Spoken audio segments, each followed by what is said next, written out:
Imagine living in a bustling city, comfortable in your own world, and then hearing a voice calling you to leave everything behind.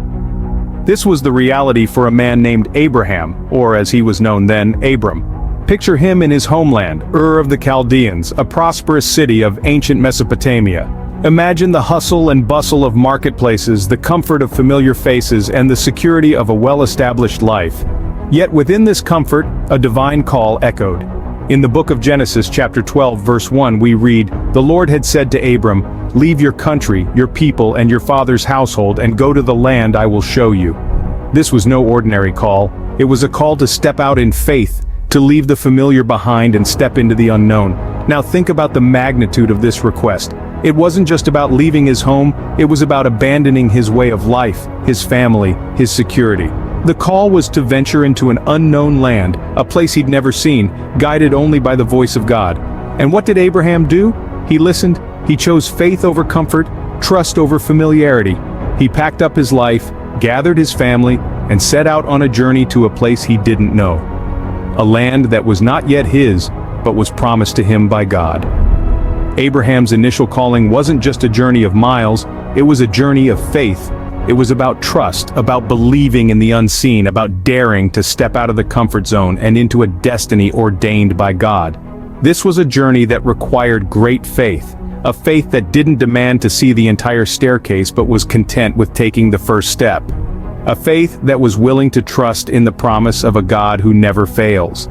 And so, Abraham took that first step of faith, not knowing where it would lead him. His story is a testament to the power of faith in the face of uncertainty, a lesson that resonates with us even today. Now on this journey, Abraham received a promise that seemed impossible. God spoke to Abraham in a vision, saying, "This is my covenant with you. You will be the father of not just one nation, but a multitude of nations. Your name will no longer be Abram, but Abraham, for I have made you a father of many nations." These words are recorded in Genesis chapter 17 verses 4 and 5 in the Passion Translation. Picture this: Abraham, an elderly man, and his wife Sarah, well past childbearing age. Sarah had been barren all her life. Now they were being told they would become parents. Not just to a child, but to nations. It seemed utterly impossible. Yet this promise was not given lightly. It came from the creator of the universe, the one who spoke and the world came into being. And it was given to Abraham and Sarah, two ordinary people with extraordinary faith. They were faced with a promise that seemed to laugh in the face of logic, biology, and time itself. But it was a promise from God, so they held on to it with unshaken faith. In our lives, we often face situations that seem impossible. We may be faced with a mountain that appears too high to climb, a river too wide to cross, a dream too big to achieve, or a problem too complex to solve.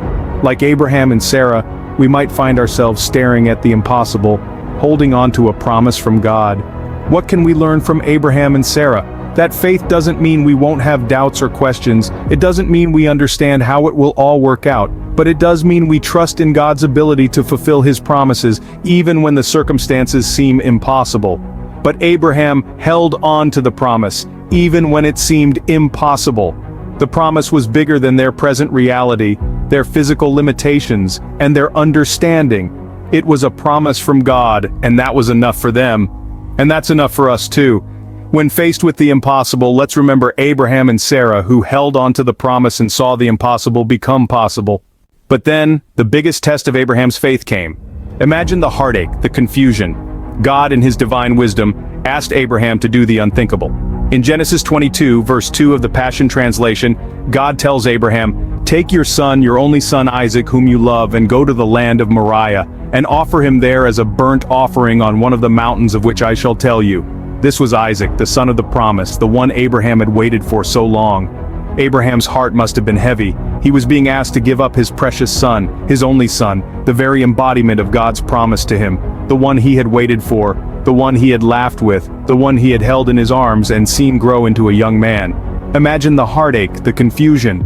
But this was more than just a test of Abraham's faith. This was a test of his obedience. Would he obey God even when it didn't make sense? Would he trust God even when the path seemed unclear? Would he hold on to God even when everything around him screamed to let go? Abraham must have wrestled with his faith. He must have questioned, doubted, feared. But in the end, he chose obedience. He chose to trust God. He chose to believe that God was good, that his promises were true, that he was faithful, even in the face of this inconceivable request. You see, Abraham understood something that we often forget.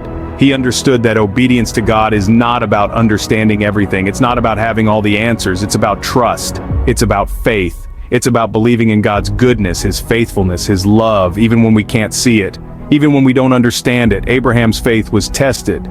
But in the midst of that test, he chose obedience. Yet, in the face of this inconceivable request, Abraham chose obedience. And that choice, that act of faith, that moment of surrender, it changed everything. It changed his life, it changed his story, it changed the world. In the midst of the unthinkable, Abraham experienced divine intervention. Imagine the scene, a father and son, atop a mountain, an altar, and the weight of sacrifice heavy in the air. It's in this crucial moment that the story of Abraham and Isaac takes an unexpected turn. You see, Abraham, with faith in his heart and a knife in his hand, was ready to give up what was most precious to him. But just as he lifted his hand, a voice echoed from heaven. It was the voice of an angel calling out, "Abraham, Abraham, don't lay a hand on the boy. Don't hurt him in any way, for now I know that you truly fear God. You have not withheld from me even your son, your only son." In that moment, Abraham looked up, and there in the thicket he saw a ram caught by its horns. This was not mere coincidence. This was divine provision. Abraham quickly took the ram and offered it as a burnt offering in place of his son, a substitute provided by God himself. This was the moment that Abraham named the place Yahweh Yireh, which means the Lord will provide. And provide he did. Not just a ram, but a testament to Abraham's faith, and a promise of his unfailing provision. This moment, recorded in Genesis 22, verse 13, has been passed down through generations. A moment that reminds us that God is always there, even in our darkest hour, ready to provide. Abraham's faith was tested, and in the face of the unimaginable, he didn't waver. He trusted in God's promise even when everything seemed against it. And in the end, his faith was rewarded. God stepped in at the right time, proving himself once again as Jehovah Jireh, the Lord who provides. So, when you find yourself in the midst of trials, remember Abraham, remember his faith, remember his sacrifice, and remember the provision. God is still the same today. He is still Jehovah Jireh. He is still the Lord who provides. Abraham's faith, tested and tried, had stood the test. Abraham's life was a journey of faith, marked with trials, but also with divine encounters. This patriarch's story is both a beacon and a guide for us as we navigate our own walks of faith. Abraham's journey began with a call. It was a call from God, a whisper in his heart that led him away from his homeland and into a future unknown. It was a call that required trust, faith, and courage. Abraham didn't know where he was going, but he knew who called him, and that was enough. Then came the promise. God made a covenant with Abraham, promising him descendants as numerous as the stars in the sky. Despite his old age and the barrenness of his wife Sarah, Abraham chose to believe. He held on to that promise even when it seemed impossible. His faith was credited to him as righteousness, a testament to the power of trusting in God's word. Next, we see the test. Abraham was asked to sacrifice his only son, Isaac, the very child of promise. This was the ultimate test of faith, a seemingly unbearable command, yet Abraham obeyed, ready to give up what was most precious to him. In doing so, he demonstrated a faith that was willing to surrender all for God. The story doesn't end there.